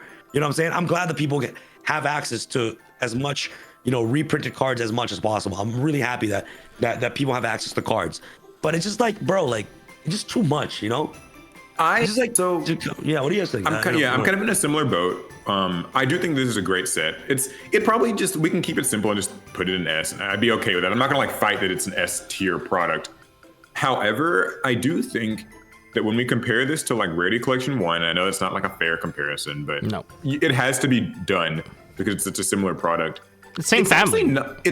Same family product. It's actually not as many hits as you would get in that. Like when I tell you Rarity Collection 1 like rounded out my just like staple pool. You get these called bys and these dark rollers, these imperms, and these ashes. Here it's kind of, there's a few hits you're looking for, but it's actually a little bit more disparate and random. Like you get your little knights and that's great, but like, so think about how many little knights a person needs. Like you need really just one, maybe two, sure, but like then you kind of have your little knights. Whereas like if you think about like an Ash Blossom and other stuff like that, like you can, infinite Ash Blossoms is like always a good thing. So I do feel timeless. It's like timeless. Yeah. So when I was opening this, I kind of found myself being like, all right, once I get like my little knight and maybe, you know, a couple other things, like I'm kind of done with this. Like it's not quite as up there for me. Yeah, and Okay, honestly, well- like one more thing that I want to add before we talk about like the other reprints, but I feel like it's just like from a competitive standpoint, let's say like you wanted to get Diabell Star, right? And that card was a very expensive at one point. This thing was at the end of the year, and then Diabell Star is already getting phased out. You know what I'm saying? Like it's already like it's Yeah, it's so that reprint long. thing. Too late. It's so Yeah. long. It's too late, and it's just like, all right, now like look, this came out in November, right? Wanted is Sinful Souls is banned. Yeah. So like, And- what's the point of this set? Like, Wait. it's like this should have been like, what's the point of reprinting Diabell Star now? You know what I'm Wanted saying? isn't banned, but you're talking No. about I know what he- original. It's OSS. It's Yeah. original. I said OSS. Like So like that engine is like completely dead. It's gone. Like it's completely gone, and it just like diminishes the value of this even more. It's that You know, from a Yu-Gi-Oh competitive standpoint. treadmill effect, and I want to hear what Ruxin's got to say in a second. Yeah, I'll Ruxin, just yeah, quickly yeah. say it's that treadmill effect of Yu-Gi-Oh, where like Diabell Star and even Little Knight are getting reprinted here, but then it's like, but now there's like Fuelos and Impulse, so and like Engraver. It doesn't devalue the set that much, but it is like kind of just you're being given these cards Yeah. as they're getting phased out, and like then the ban list drops 2 weeks later, and it's like, man, okay, All right, how are you guys, supposed to feel about it? Yeah, Sorry, okay, yeah, Ruxin, yeah. go ahead, go ahead. I'll speak to what I thought was the gem of this set, which was the nostalgia set. The set itself, like the main actual core part of the set, if we had taken out the nostalgia set and just done like Rarity 3 with the main Yeah. set, I think that you guys are definitely right. The main set is not that good, like compared to the other ones, but because you get that nostalgia set every pack, and if you're a competitive player, you don't care. It's like whatever. But if you are, this hits so many different people because of that first, or that, I guess they put it first. Yeah, the very the first, first card. is going to be a platinum or a QCR. And it's pretty amazing how many of those cards are hits in one way or another, whether it be nostalgia, whether it be GOAT, whether it be Edison, whether it be just a cool Yu-Gi-Oh card. I was trying to go through these because people were complaining about how Petite Moth is in the next one. And I was going to say, oh yeah, well, Bonanza had a bunch of duds in the nostalgia set. And I'm like, actually, they didn't really have that many. Like, there's a few cards in here that are like, okay, that's kind of weird. Like, we don't need a flute of summoning dragon. Like, that's pretty bad. But most everything is a really awesome card. And to me, this has like, it's like they took the retro pack, the things I loved about retro pack, and they put it in the one slot of Bonanza. So one card per pack is a retro pack. So you're getting that really cool card or exciting card. Though I do agree, the rest of the set, not as good. So for me, it was kind of like nostalgia set. Then it was like SP Little Knight and a couple other things, And so that did make it not as good in that regard. But the nostalgia set was just so good and so exciting. One of the things I thought was a little crazy when I was trying to complete the full binder is how hard it was to get those nostalgia QCRs. Oh yeah, that one was every I did eight- hear those were tough. One That's every actually good 8. though. Yeah, well, it's good and it's bad. So, like, I mean, it's good if you want the value of those cards to be a lot, because they are. It's one every 1,600 on average to get a specific one. But so if you're trying to complete the set, it's brutal because, I think you like, need like 6 cases. yeah, like 7 out of 8 are going to be platinum rares. So you're getting so many more platinum rares. So that was like good and a bad thing, but I just love the nostalgia set. I thought it was so much fun. I'm interested to see how Stampede will do because we've already hit so many of like the big hits already. Obviously, we already have Petite Moth in there. It's like, what's going to happen next, That's actually a really good point. Is that like as they continue with these Rarity Collection family of sets, each time I feel like it can. I don't want to say like it can only go down from here, but like at what point? We've hit a lot of highs. There's stuff left for sure, and particularly in the nostalgia pool, there's certainly a lot of cool things they can do. How many more staples need to be in these sets? Like, are they just gonna kind of reprint, like reprint like old stuff, like just throw in Ash again, and because there's just not that much. I don't know. Yeah, they're getting close to where all the really big, like really good generic stuff has been reprinted. It has to either come out in a new set or they have to like change how this works. Like, instead you're not getting all of them in 7. Instead, there's going to now be a Ghost Rare version or a new rarity or an alternate art. Like they have to get more creative about how they're going to do this, because if they just keep doing the rarity formula over and over, like it has to go down. Like kind we've of already diminishes reprinted a so bit. many of them. Like, and the nostalgia stuff is cool, but the next one's going to be like Rarity 2. It's like, well, Rarity 1 was amazing. We pulled all the amazing staples in there. It's going to be Nostalgia 2. It's like Nostalgia 1 had all the Blue Eyes, the Dark Magician. It had all the cool Edison cards. It's like, well, yeah, there's a lot that needs to be done, but not 200 cards that need to be done. So Yeah, and I don't want to like where they go with it. Yeah, it's like I don't want to say that it isn't an S tier. Like I know a lot of people still love this. I'm not contesting that it isn't like a good thing to buy. I just wanted to like bring up those counterpoints just because like it's kind of like you can't have too much of a good thing at some point, and it just makes you worry. So Okay, no, that's I'd give it an A, but I'm totally fine with just keeping it so. an S too. Just from like just to add a little bit into this, I actually really enjoyed opening Bonanza, and it kind of hits on the points that you guys are saying. Oh, but yeah, they've been reprinted so often. The SPs, the Wanted, the Witch, and everything, the Bonfire. But they really took all of the best stuff of the entire year and shoved it in here. It's the alternate reality of what the tins could have been. If the two products merged together, I would have been completely fine with it, because then you're guaranteed hits in that sense. Yeah. But it also allowed me to get a lot of trade bait. And also the exclusive alt arts in there, they got to keep doing that. They have to keep doing all exclusive, that was fun. exclusive alt arts in there, which is why I'm going to keep it in the S tier personally, just because of the other exclusive stuff, and taking some of the best stuff that weren't in the tins and also shoving it inside of this product. That's where it pushes it over for me. And also Blue Eyes is like the most expensive QCR in the set. Big shock. That was like, okay, that was a big shock for me. But again, that nostalgia pool is like what kept it there. All right, we're going to move on to something that started to change near the end of the year. One of the final like competitive TCG sets. We have Crossover Breaker. I guess I haven't really talked about one, but this one takes an A tier spot for me as a really weird. It's a side set that is one of those deck build sets that build up like 3 new decks, 2 of which are competitive. Then the last time we got 2 like hyper competitive took over the meta was like Adventure, like Grand Creators. That's the one I can think of right away that immediately took over the meta. This was the same thing, but better. They started to experiment with the single card multiple rarities. Aside from just the rare copy, there's also the bulk rarity. You also get like, you can get the CR or QCR. So they're really experimenting with that, which gave you even more chances to actually pull the card. You can get lucky and strike gold. You can hit both the QCR and a CR and the 4 Ultras, giving you 6. And that almost feels like a regular core set, except that it's better than a regular core set, because these are all ultra rares and above, and you're getting the rarity boost of those same cards.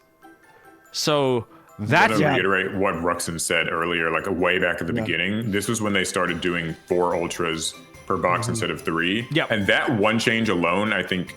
It felt great. Really changes the opening experience for these. Yeah. So. And they boosted it too with the extra rarity of QCR and the QCR and the CR for same card, like for the same card. It was like a major hit. Sure, those QCRs are like super rare, but when you hit those, you feel super good. Yeah. Yeah, this seems like they really tweaked this formula to make it actually work.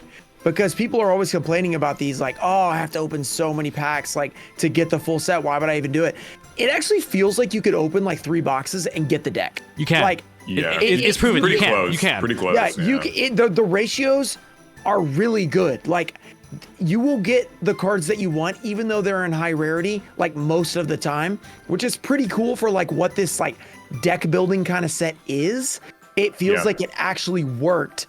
And you're not opening the packs like, oh, rare. You know, they actually, and then they did the little cool thing where they bumped up the rares to supers too. Like some of them can be supers and it's rares. Pretty fun. It's pretty like, fun. They actually did a lot of cool little things with this that I thought was actually really good for the future of these sets if they're going to keep doing these. I certainly hope they keep doing it, because it's been a blast to open. And they successfully hit the note of, you know, they don't exactly want everyone just to only go to buy singles.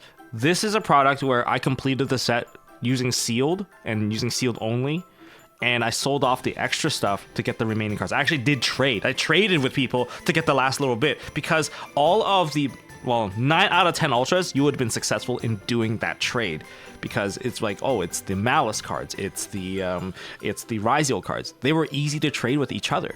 because they were both sought after, and you're hitting 4 cards. 9 out of 10 slots were within that archetype. We're within those 2 archetypes, so you're not likely gonna miss, and that's what creates the value. And anyone that just decided to go in on singles, I feel so bad for anyone that did pre-orders on them, because man, Yeah. I felt like they got scammed almost for doing pre-orders on like singles. Definitely not like for sets like this. If they keep doing it, those pre-orders are gonna die. They're not gonna be worth it. People would rather actually crack the sealed. The sealed was actually cheaper for me to do than actually do singles this time. I mean, and I'm the usually thing is like a singles fan. That's a net benefit, I think, for like Yu-Gi-Oh products, is if you can actually open sealed and feel good about it. Because like I think a lot of people would agree when I say like in recent years it's been like harder to justify buying like, you know, sealed for some of these sets. Like core sets are a different thing, but like some of these little like side sets and stuff, like you're just like, oh, I'm just gonna wait and buy a couple singles. So yeah, I think this was like a good change for the structure of these. I also noticed we only got 1 deck builder set this year, just crossover breakers. We didn't get one in like the middle, which they normally kind of will do. But I think it's just because like last year we got, I think, 3 of them, because like they did Valiant Smashers at the very end, so it's basically sort of similar, but I don't know. That should have been this year. Okay, and we have the final Speed Duel set. Okay, so that's me. Speed Duel Battle City Finals literally is the final Speed Duel set, at least according to Konami for now. This is actually a pretty good Speed Duel product, I will say. It's at least certainly better than the one that we talked about before. They have the usual thing where, like, you know, you buy this. These are like board games almost. Like you buy the box, it's got 8 decks worth of cards plus some bonus stuff that you can like kind of build for other characters, and like works with the old Speed Duel products. If you have like old friends who used to play Yu-Gi-Oh, I think it's a great thing to buy for that. It's like $30. You just unpack it, everybody gets a deck, you play, you can pack it back up and be happy. The variant cards that they did this time around were really cool. Some of them are actually reprints that were like repeats that have been done before. Like I think they've already done Lava Golem and Secret Rare and things like that. But there were the usual like cool old school nostalgia things like Guilford the Legend and all that. They had like Spirit Reaper, Injection Fairy Lily, Azura Priest, Secret Rare. And, you know, you can't talk about this without talking about the fact that Max C is in this set. And what's cool about it is that, now I'm not advocating for Max C to ever get unbanned. That's not what I'm saying. But at least if they ever were to unban it or whatever, then it comes common. So you're guaranteed one. And it's then common. Yeah, it's you're common. guaranteed one. Yeah, you're guaranteed one. And then also you can like get a Secret Rare Max C in here. It's and prismatic secret too. Yeah, and that's not. They look good too. Yes, they look really great. It's not, you know, like gonna sell the whole set or anything off shelves, but like it is worth like grabbing. You know, you could kind of have some of those. Interesting thing too is like, was it Mirage of Nightmare is in here too? Yes, and that actually got me thinking. There's like a slight tangent. It's like maybe they're gonna like unban that or something. Like who knows? I'm not saying like they should. Or that like I think it'd be the best idea, but just that like you just don't know, right? Because then they've been doing this thing where like they said Masterpiece is in Rarity Stampede, didn't they? Yeah, so yes, they did. I voted for that one. Yeah, so it's kind of like, are they just definitely getting unbanned? This could be the same thing. Like maybe like that'll get unbanned. But anyway, to sum this all up, I think that this one is actually a really good Speed Duel product, and it actually has a little bit to offer for like normal non-Speed Duel players. I'm hesitant to call it an A because I know like that's some stiff competition in A. But I would say it's like pretty high up in B for me. Like, would you prefer this over the Rarity Collection II? Hard to say that much, but I'll put it like right behind it. Okay. Like right behind Rarity Speed Duel's Collection II. not doing too bad. Usually we get their Speed Duel product when they hit like C and D tier. Usually. This one's a good one. This is unrelated to the product, by the way. Has anybody seen the mat that they're doing for the Speed Duel release days at OTSs? What is the it? mats are really cool. Like, so they have a play mat if your OTS is doing a Speed Duel day, and it's got like the 8 Battle City finalists on it. And it's a really good looking mat. Like, I feel like of all of the Speed Duel mats they've done, because normally they look kind of like boring or whatever, it might be one of those mats that's like worth it a little bit, like in the future. So is it worth framing? I would frame it. I actually would frame it. Yeah. So, but yeah, I think it's a pretty good Speed Duel product. Rest in peace, Speed Duel. I enjoyed the format. I know not that many people really like played it, but it was cool. It was a neat thing. It was a neat experiment. All right, we're reaching the end of our segment here. We're having a lightning round. Lightning round of all the lost art that they released. So let's start with the first one. We have Eldritch, alt art. I don't know what they changed. It's a bunch of dead bodies. Oh, that was that. They did that. I didn't even know they did that. Yeah, this was. I was really happy to get this one. So because it's also like a pretty. It was like iconically one of the meta cards in its time. Where would you put this one? How was the artwork change? Cool. Artwork change? A? Is it like, A? I like it. Okay. Next one, Treeborn Frog with a halo. Oh, I got this one. I'd say this is like an A if you're into those like old formats. You know, This is one like, that you would crack open and play, but you know, it's an I would it's an play Ultra it. Treeborn Frog. Where would you put this? A? I'm saying A, but Man, this year's been killing it. Treeborn's Then nice. we have Watt Charge. I don't care. okay, I for don't this care card. about Yeah. this. I'm Yeah, sorry. that's- That did not promote me to buy more cards. Yeah. Next one, we have the Gimmick Puppet. This is during the time when Gimmick Puppet was FTKing people. Yeah, maybe that's like a C or a B. Just because like if you play gimmick puppets, then you might actually like want that. So Lost Ultimate Art. offering. Ultimate Offering, Ultimate Offering. I love Ultimate this one Offering. because it gave you a choice of 2 different ones, and you have to take close attention to actually see it. I give this one a high B, if not an A, because of the way that they did this. It's mainly the tactic that they did it that I really appreciated. Yeah. yeah, I'd say put it in B. Put it above the gimmick puppet at least. Yeah, for sure, but the Gimmick Puppet. Exodia Necros. What did they change on this? Is it the chest? Yeah, I think It's so. probably Yeah, the roach or the something. Monster Reborn. Yeah. What do you guys think? I mean, Necros is cool, but I didn't hear about this. I mean, I don't hear about that many of the Lost Art cards, to be honest. But like, I just didn't feel like maybe I did hear. I don't know. I think it's okay. B. It's okay. It's that's average. fine there. Yeah. Then we have the double trap hole. I think they added. What did they do to this one? They added cleavage or something to the doll. Yeah, it's like cleavage to the doll. C. I don't care about D even. Okay, I don't this know. one's the one that I Another kind of wanted to hear about. Where your thoughts? Another are. one? This is the reprint. I mean, they did the same one. They reprinted Same Monster Reborn, but they already did like Dark Magician Girl previously. I mean, Dark Magician has like what number 17 and number like 30 something. Yeah, 35, Where is I your think. what are your thoughts on this reprinting this Monster Reborn? If I got this one, I would open it. Would I shop to get it? Probably, just because It's a I can different number, play. right? This one's a different number. Yeah. Okay. So I actually like that they're doing this because like Monster Reborn was like the first Lost Art that they did alongside Exodia when they first started this program. So if you do have one of those original ones, I assume that's probably got a price on it. I haven't kept up with it. I know that I did get one. And I think that this is cool because a lot of people probably missed out on Monster Reborn. Oh, I'm sure they did. They were Just so because, like, limited. people just didn't know. It was very limited. Yeah, it's very limited. It was a long time ago. Yes. And it's probably one of the most iconic examples of a changed Yu-Gi-Oh card in like right behind maybe Dark Magician Girl and stuff. yeah. Yeah. So I would give it like an A. I mean, I think I mean, it sucks if you already I have would it. buy, I You would get it buy over. I would get it over a Treeborn Frog. It is the lost art. I mean, that's why Yeah. they started with it. Yeah. So like, it's a yeah, good card. It's just like for the highest reprint, A. so it's a little different. Okay, now we have a bunch of OTS packs. Speed Duel 7. Speed Duel 7, you get Foolish Burial Super or Ultra, Super. Jinzo, interesting. Thousand Eyes Restrict, and United We Stand. Unfortunately, this one I can't really rank. I can't rank it myself. So Throw it in. Paul?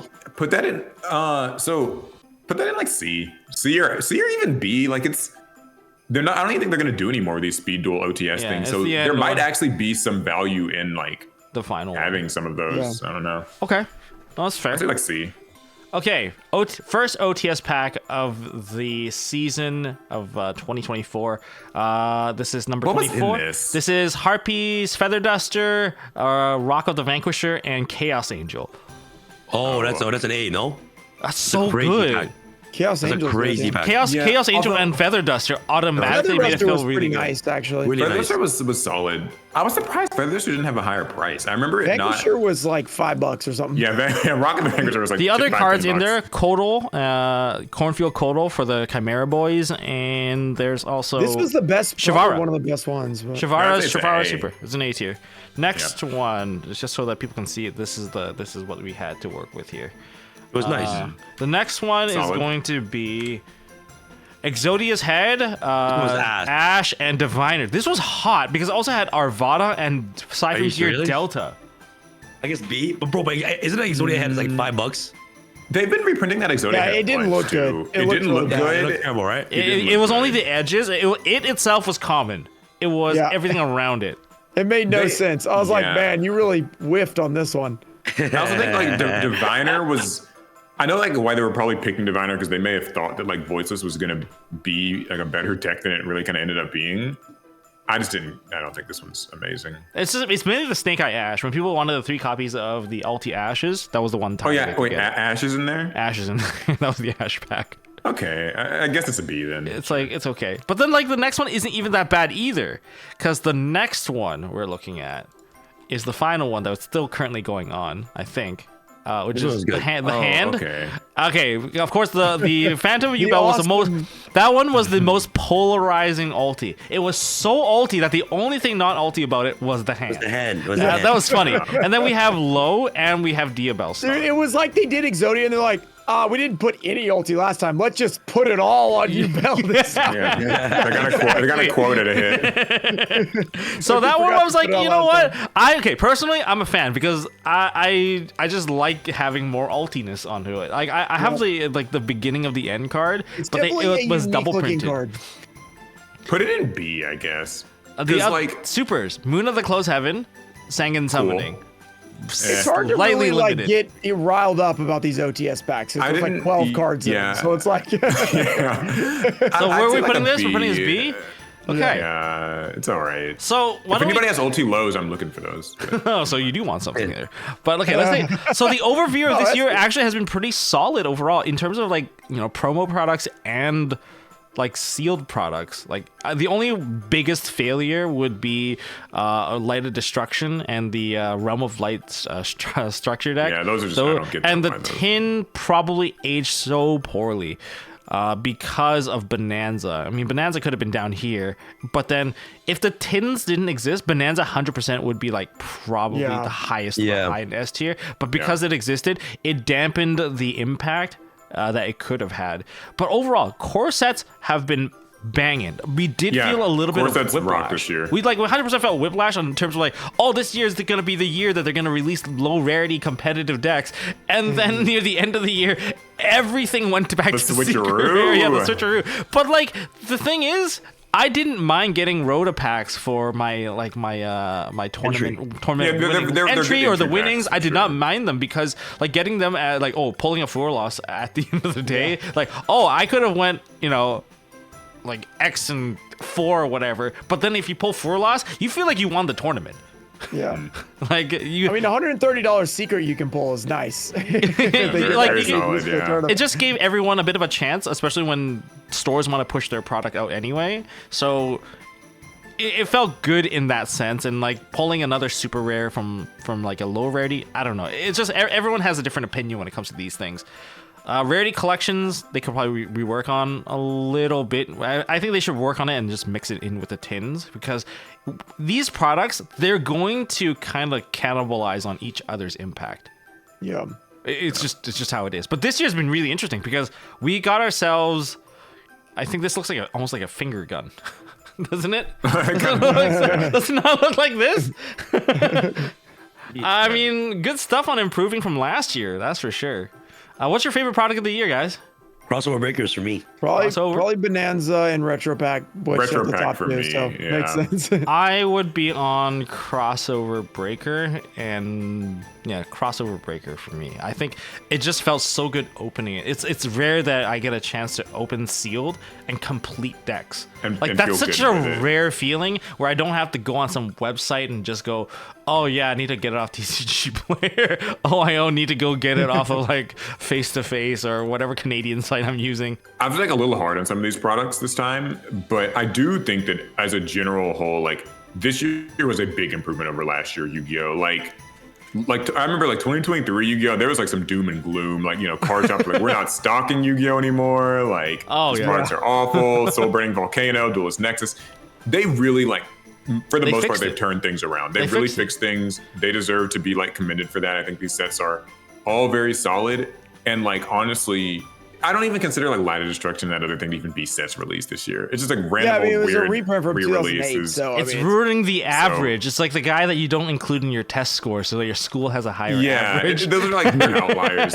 The only failure for the year truly is like the tins, but everything else I think was actually very. It's good, rare because so. usually the tins are like the hottest hitters. They were like, no. I mean, they're past their prime for sure because 2019 was the they need some prime help. of the prime of the tins. All right, that's all I have for this video. It almost feels like a podcast here. It is a podcast. What am I talking about? This is a podcast.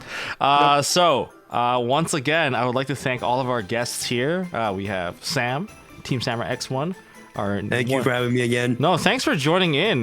This is our one time that we get to reflect on the year, and I get to reflect on one of the strongest players out there. We've got one of the best voice of reasons, the one who cracks open the most amount of product. We got like a handful of stuff, and me here who just I'm just here. I'm just the guest. Oh no! Hey, listen, don't sell yourself short. Don't sell yourself short. You put this together. Oh yeah, I'm the commentator guy that's behind the desk. That's right. That's the big. That's the biggest change of the year.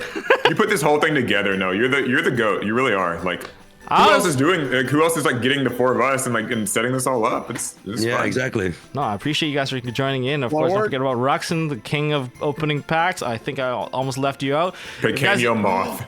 Yeah, don't forget to make sure to get Ruxin to sign Petite Moths when you guys pull it. When you see him at an event, he will sign every Petite Moth out there. Anyways, that's all I got for this video, guys. If you guys enjoyed this video, smash the thumbs up button, hit subscribe, go check out everyone else. They'll be in the description, or they'll just be on. I'm 100% sure that YouTube will put you on the side anyway. And awesome. That's all I got for this one. See Merry you Christmas, all everybody. next one, and Merry Christmas, Happy Holidays. Yeah.